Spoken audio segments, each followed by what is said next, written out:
Good morning students. आज मैं आपके सामने पुनः उपस्थित हूँ। आज का जो टॉपिक है वो है जेनेटिक कोड। आप जानते हो कि ये जो टॉपिक है वो बोर्ड एग्जामिनेशन के लिए, चाहे वो किसी भी बोर्ड का हो, चाहे सीबीएसई बोर्ड हो या यूपी बोर्ड हो या अदर स्टेट्स का बोर्ड हो, उसमें ये टॉपिक बहुत महत्वपूर्ण है और इससे प्रायः जो है शॉर्ट नोट्स पूछा जाता है। टिप्पणी करने के लिए 2 नंबर या 3 नंबर का प्रश्न आता है जेनेटिक कोड से। और कॉम्पिटिटिव एग्जाम में भी ये बहुत महत्वपूर्ण है, क्योंकि आने वाले जो कॉम्पिटिटिव एग्जाम है, जैसे कि नीट हुआ, सीयूईटी हुआ या अदर एग्जाम है जिसमें बायोलॉजी पूछा जाता है, पैरामेडिकल के एग्जाम्स हैं, उसमें भी इस टॉपिक से प्रश्न प्रायः पूछे जाते हैं। तो मेरा ये सुझाव है आप लोगों को कि टॉपिक को कंप्लीट देखिएगा, पूरा देखिएगा और कायदे से उसको समझिएगा, बीच में क्विट न करिएगा। और टॉपिक को जब आप समझ जाएंगे तो आप आने वाले एग्ज़ाम में उसमें अच्छा कर सकेंगे। तो इसमें हम आपको बताने क्या जा रहे हैं, पहले ये कि जेनेटिक कोड की डेफिनेशन क्या है, उसकी परिभाषा क्या है, उसका इतिहास क्या है, कौन कौन से वैज्ञानिकों ने इसमें कंट्रीब्यूट किया, उनकी क्या फाइंडिंग रही, कैसे ये तैयार किया गया, जेनेटिक कोड का जो मतलब है वो क्या है और जेनेटिक कोड की विशेषताएं क्या हैं, ये मैं आपको इस टॉपिक के अंतर्गत बताने का प्रयास करूंगा। तो चलिए शुरू करते हैं कि जेनेटिक कोड वास्तव में होता क्या है। जेनेटिक कोड वास्तव में डीएनए का लैंग्वेज होता है, भाषा होता है, जो लिप्यांतरित होकर के, ट्रांसक्राइब होकर के मैसेंजर आरएनए के रूप में न्यूक्लियस से बाहर निकलता है। तो जेनेटिक कोड वास्तव में ट्राई न्यूक्लियोटाइड्स, या आप ये कहिए कि जेनेटिक कोड्स न्यूक्लियोटाइड्स क्रमों के बने हुए संकेतांक होते हैं, जो डीएनए के संदेश को मैसेंजर आरएनए के रूप में बाहर लाते हैं, कोशिका द्रव्य में लाते हैं, और उन क्रमों के अनुसार ही कोशिका द्रव्य में राइबोसोम पर प्रोटीन का संश्लेषण होता है।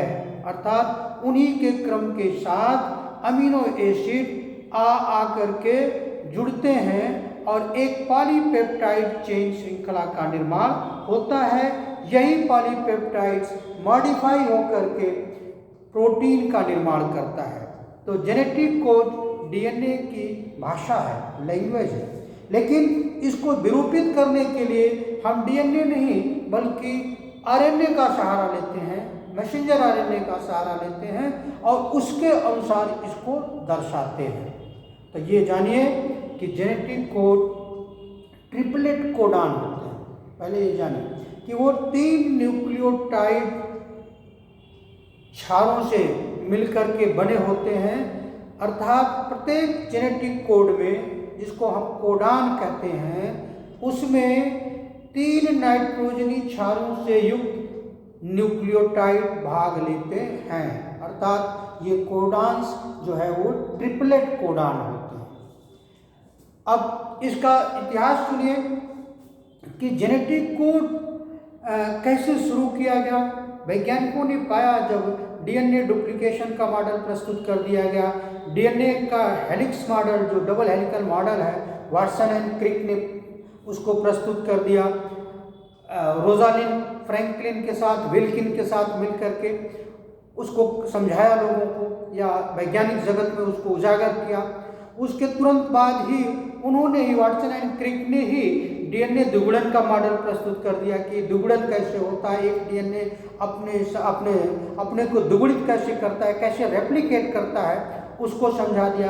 अब प्रश्न ये उठता था कि ये डीएनए अपने संदेश को, या उसका जो लैंग्वेज है, उसमें जो कुटित या जो संदेश है, उसमें अपने जीन के संदेश को किस तरह से, किस रूप में केंद्रक से कोशिका द्रव्य में भेजता है। तो ये हम लोग जानते हैं कि डीएनए की श्रृंखला पर ही आरएनए का संश्लेषण होता है। तो डीएनए, आरएनए ही वो मॉलिक्यूल है जो डीएनए के संदेश को लेकर के कोशिका द्रव्य में आता है। अब इसको समझने के लिए, इस तथ्य को समझने के लिए कि डीएनए ये काम कैसे करता है, कैसे आरएनए में अपनी भाषा को लिख देता है या अपने को लिप्यांतरित कर कैसे कर देता है, और वो जो उसका संदेश हो कैसे बना है, कैसे लिखा गया है, किन अक्षरों से बना है, कितने अक्षर का है, कैसे काम करता है, ये सब समझने के लिए जेनेटिक कोड को समझाया गया। और इसमें 3 महत्वपूर्ण वैज्ञानिकों ने सहयोग किया। उनका नाम है यस ओकावा, एक जापानीज साइंटिस्ट है। Doctor Hargobind Khurana, H.G. Khurana, and Nirenberg.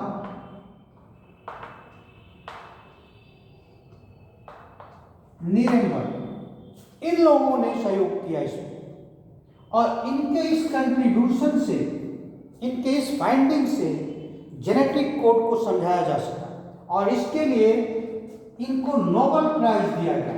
They have been rewarded Nobel prize, इनको नोबेल पुरस्कार दिया गया इनके कार्य के लिए। ये श्री खुराना का तो यहाँ तक कहा जाता है कि डॉक्टर हरगोविंद खुराना जो एक भारतीय वैज्ञानिक थे, अमेरिका के शिकागो यूनिवर्सिटी में ये प्रोफेसर थे, इन्होंने, ये पहले ऐसे वैज्ञानिक हैं दुनिया के जिन्होंने कृत्रिम जीन का संश्लेषण किया, प्रयोगशाला में जो है आर्टिफिशियल जीन को बनाया, और उस जीन का नाम था, जो इन्होंने बनाया उसका नाम था ईस्ट एलेनाइल ट्रांसफर आरएनए, tRNA। ये पहला ऐसा जीन था जिसको हम आर्टिफिशियल जीन कहते हैं, आर्टिफिशियल जीन यानी कृत्रिम जीन, जिसका संश्लेषण डॉक्टर हरगोविंद खुराना ने प्रयोगशाला में किया। तो ये सभी वैज्ञानिकों ने बहुत महत्वपूर्ण काम किया। नीरेनबर्ग का काम बहुत महत्वपूर्ण था जेनेटिक कोड को डिसाइड करने में। अगर कहा जाए तो सबसे अधिक सहयोग किसी का था तो वो नीरेनबर्ग का था, उसका इनको रिवार्ड भी मिला, ये नोबेल प्राइज शेयर किए। अब आते हैं कि वास्तव में ये कोड्स बनता कैसे है, क्या बनता है, कैसे बना होता है। तो हमने आपको पहले ही बताया कि जेनेटिक कोड वो आरएनए की भाषा होती है, होता तो डीएनए से निकल के आता है, लेकिन किस रूप में? जेनेटिक कोड को हम आरएनए का जो संदेश है उसी को हम जेनेटिक कोड कहते हैं। तो उसको हम कहते हैं एमआरएनए, मैसेंजर आरएनए, जो डीएनए पे संश्लेषित हुआ। और ये मैसेंजर आरएनए में, ये जो मैसेंजर आरएनए है, ये 4 नाइट्रोजनी क्षार से ही मिलकर के बने होते हैं, अर्थात इनमें एडेनिन, गुआनिन, साइटोसिन और यूरेसिल पाया जाता है। यही इन्हीं से युक्त न्यूक्लियोटाइड्स, यानी 4 प्रकार के ही न्यूक्लियोटाइड, एक वो न्यूक्लियोटाइड्स जो एडेनिन से जुड़े होते हैं। आप देखिए ऐसे न्यूक्लियोटाइड का स्ट्रक्चर देखिए, एक न्यूक्लियोटाइड्स एक पेंटोज डीऑक्सी पेंटोज शुगर से बना होता है, और यहाँ पर कार्बन फर्स्ट है, कार्बन सेकेंड है, कार्बन थर्ड है, कार्बन फोर्थ है, और एक कार्बन फिफ्थ है। यहाँ इसको देखिए, इसके फर्स्ट कार्बन पे तो नाइट्रोजनी क्षार जुड़ जाता है। कोई भी नाइट्रोजनी बेस होगा वो जुड़ेगा, वो चाहे एडेनिन हो, गुआनिन हो, साइटोसिन हो या थायमिन हो या यूरेसिल हो सकता है। और इसके फिफ्थ कार्बन से, यहाँ देखिए इसका जो फिफ्थ कार्बन है ये फास्फेट से,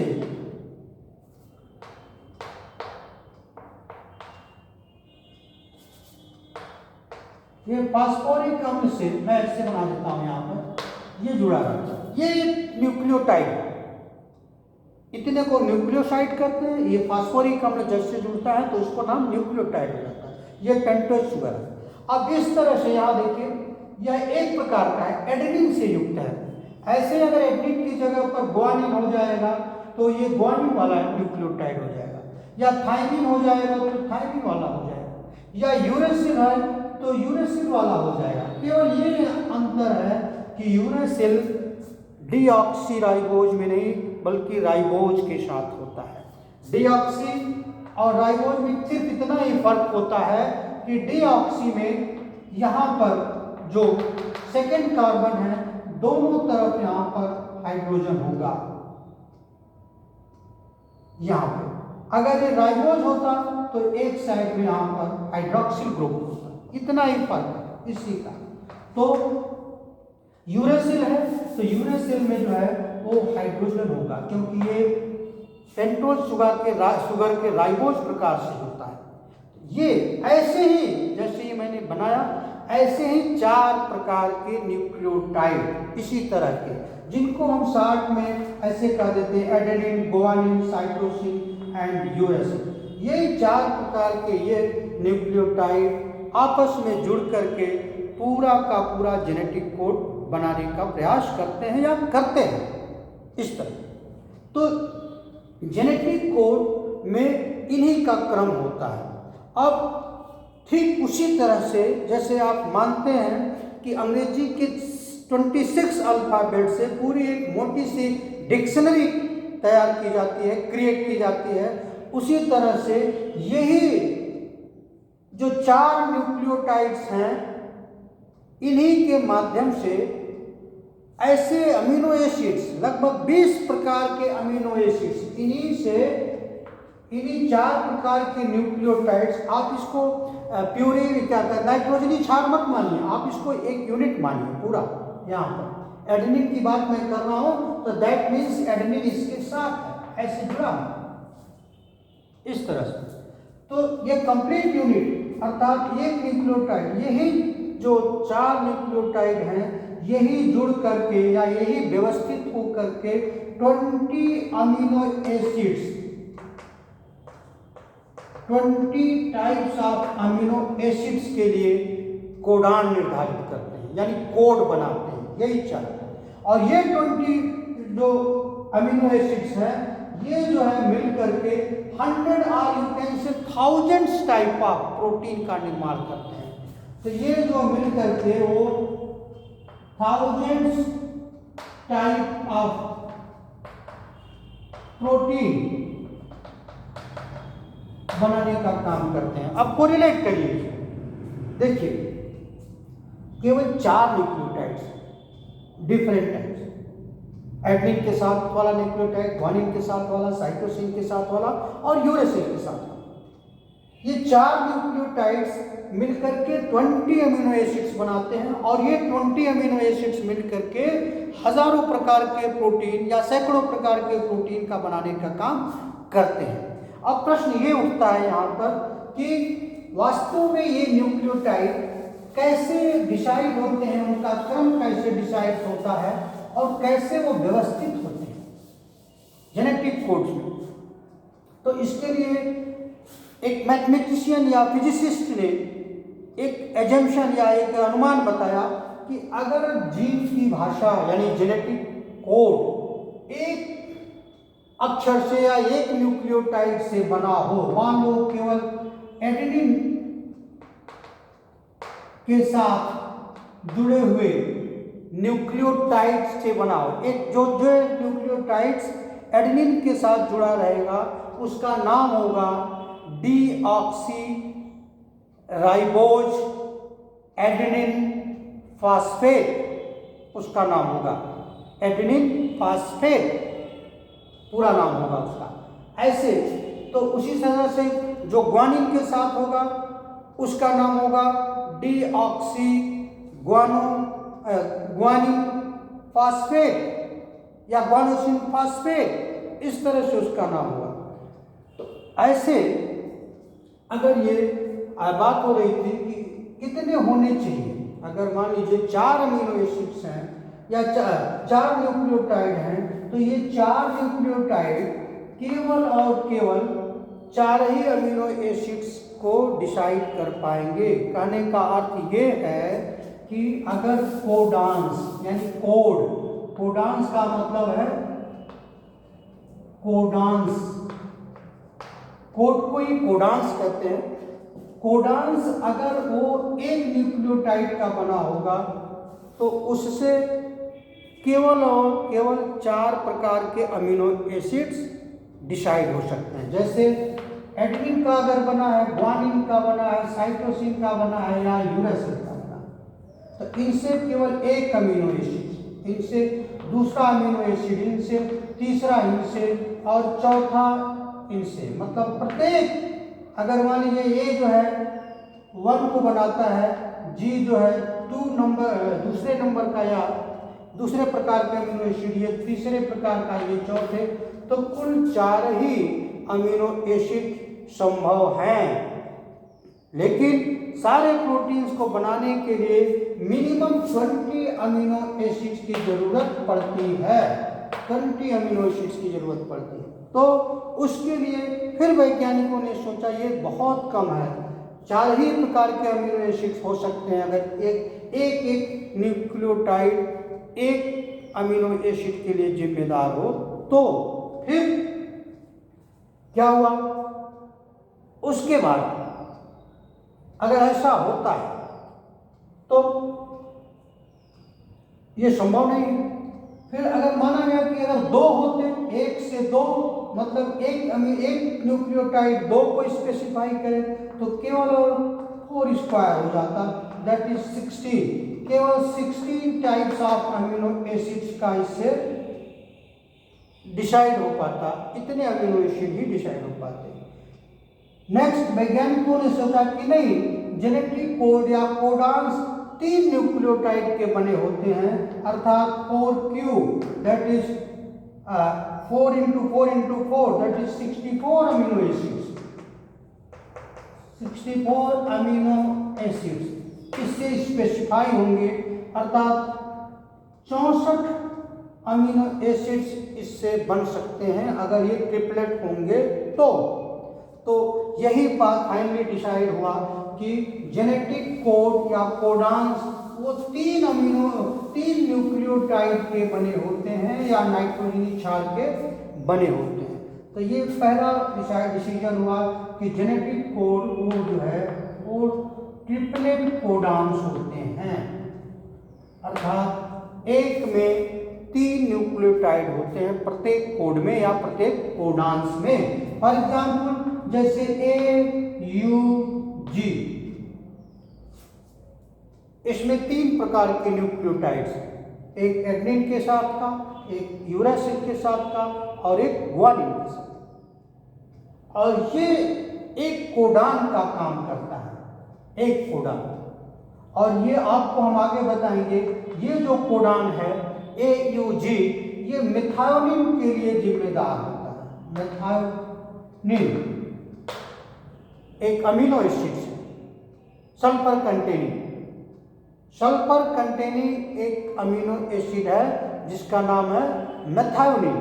मेथियोनिन का अगर आप स्ट्रक्चर देखेंगे तो उसमें आप देखिए होता क्या है। मेथियोनिन में एक सेंट्रल कार्बन होगा, एक कार्बोक्सिलिक ग्रुप होगा, जैसे एक सेंट्रल कार्बन है और इससे कार्बोक्सिलिक ग्रुप है COOH, और फिर इस तरह से यहाँ पर आप हाइड्रोजन रख लीजिए ऐसे, और फिर यहाँ पर आप रख लीजिए सल्फर रख लीजिए। यहाँ पर तो आपको अमीनो ग्रुप रखना होगा NH2, और यहाँ पर आप जो है सल्फर रख लीजिए, और उसके बाद सल्फर के बाद CH2 एंड CH3। अगर ऐसा स्ट्रक्चर है तो वो कहलाता है मेथियोनिन। मेरे कहने का अर्थ ये है कि एक कोडान एक 3 न्यूक्लियोटाइड से मिलकर के बना होता है, ये पहला डिसाइड है। अब इसको जानने के लिए कि कैसे ये व्यवस्थित होते हैं, कोडान्स कैसे बनेंगे, उसके लिए एक ग्रिड बनाते हैं या चेकरबोर्ड जिसे आप कह सकते हो, कि वो एक ग्रिड बनेगा। मैं इसको मिटाता हूँ अधिक जगह लेने के लिए। तो ऐसे कोडान्स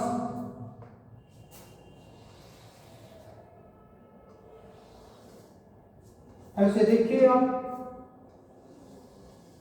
ये मैंने चेकर बोर्ड या एक ग्रिड बनाया और उसमें यहाँ पर जैसे यूरेसिल लिख दिया, पहला कोडान, प्रत्येक ट्रिपलेट कोडान में कैसे बनेगा, फिर यूरेसिल के बाद हमने साइटोसिन लिख दिया, फिर एडेनिन लिख दिया और फिर ग्वानिन लिख दिया। ऐसे इसी तरह से यहाँ पर भी यूरेसिल लिख दिया, यहाँ साइटोसिन लिख दिया, यहाँ एडेनिन लिख दिया और यहाँ पर ग्वानिन लिख दिया। और ऐसे इसको बांट दिया, ऐसे इसको डिवाइड कर दिया, ऐसे अलग अलग ग्रिड में बांट दिया। समझने के लिए देखिए इस तरह से, और फिर एक बंटवारा ऐसे भी कर दिया इस तरह से, ऐसे। अब टोटल 16 ग्रिड हमको मिल गए, 16 ग्रिड मिल गए। ये पहला न्यूक्लियोटाइड होगा कोडान का, ये वाले दूसरे होंगे और इधर जो आते हैं वो थर्ड होंगे, थर्ड न्यूक्लियोटाइड, और ये जो है वो सेकेंड होंगे और ये जो है होंगे वो फर्स्ट होंगे। थर्ड वाले में थोड़ा सा आप ऐसे कर लीजिए इसको, इस तरह से।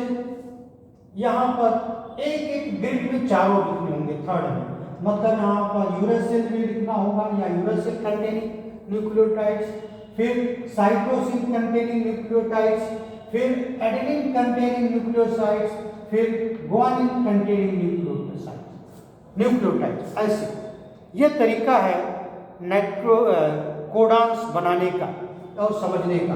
अब यहां से उठाइए, सबसे पहले पहला लिखते हैं यहां से, फिर इसको सेकंड वाले को लिखते हैं और फिर यहां से लाते हैं थर्ड वाले को लिखते हैं। यहां से देखिए ये थर्ड है, फिर नेक्स्ट इसी के अंदर, इसी ग्रिड के अंदर फिर जो कि फर्स्ट यही रहेगा यू, सेकंड ये रहेगा यही यू, और थर्ड जो है चेंज हो जाएगा, वो साइटोसिन हो जाएगा या साइटोसिन कंटेनिंग न्यूक्लियोटाइड्स हो जाएगा। ऐसे नेक्स्ट यहाँ पर वही यू यू वहाँ से, और थर्ड जो है ए हो जाएगा।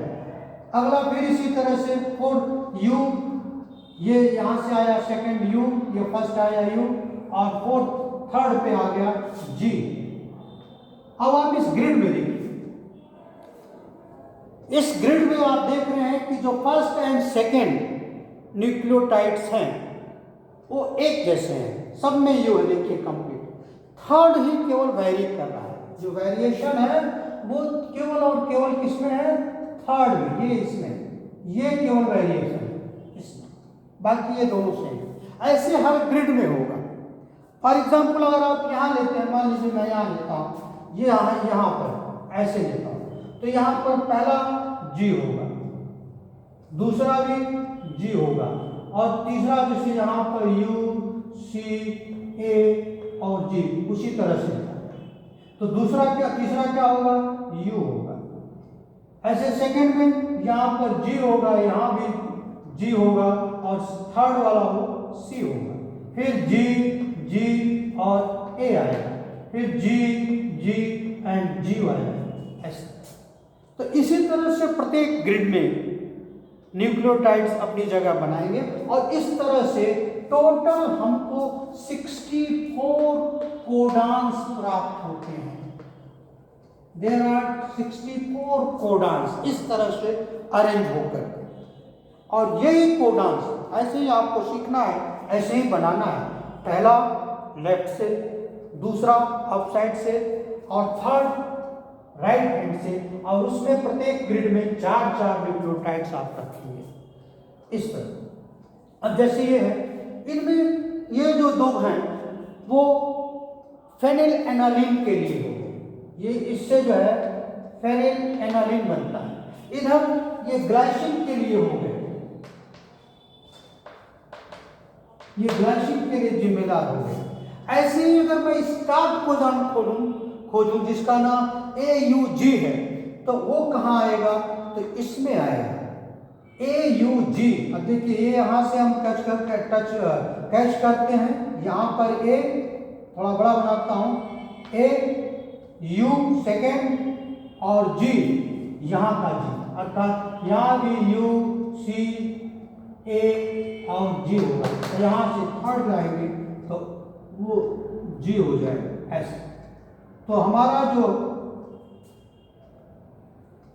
स्टार्ट कोडांस है ये जो इस ग्रिड में आएगा, ऐसे ही सीखते हैं इसको।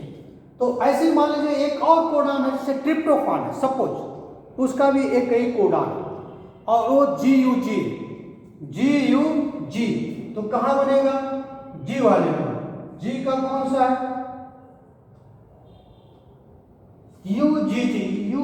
UAG, उसका अब क्लियर करना होगा कि वो उसका क्या कोडांस है, उसका जो है कोडांस क्या है। तो UGG मुझे लगता है ये होना चाहिए उसका, आप पता करिएगा कि U यहाँ पे आएगा तो इसमें U ही होगा, UG एंड G। अब आप इसको चेक करिएगा, मुझे थोड़ा सा डाउट है कि क्या है ये ट्रिप्टोफान का हो सकता है, UGG जिस तो ऐसे सारे कोडांस व्यवस्थित होंगे और इस तरह से हम कंप्लीट कोडांस के बारे में जान जाते हैं। अब इसको तैयार कैसे किया जाए उसको आप थोड़ा सा ध्यान से पढ़ना और समझना होगा और रटने का भी काम करना होगा। तो उस तरह से आप सभी ग्रिड में उपस्थित कोडांस के पर्टिकुलर अमीनो एसिड्स को आप जान जाएंगे। ये आपको तैयारी करनी चाहिए, जानकारी होनी चाहिए। चलिए नेक्स्ट, अब ये तो कोडान की बात हो गई। अब ये कोडान की क्या विशेषताएं हैं, उसके क्या कैरेक्टरिस्टिक्स हैं, उसको क्या कैसे हम समझेंगे, कैसे हम जानेंगे, उसको जानने के लिए हम अपने सेकेंड लेक्चर में या इसके बाद जो हम लेक्चर बनाएंगे उसके बारे में उसमें आपको बताएंगे कि कोडांस के क्या विशेषताएं हैं, उसके लक्षण क्या हैं। तो चलिए मिलते हैं इसके सेकेंड पार्ट में, वहाँ पर हम कैरेक्टरिस्टिक्स ऑफ कोडान के बारे में आपको बताएंगे। Thank you.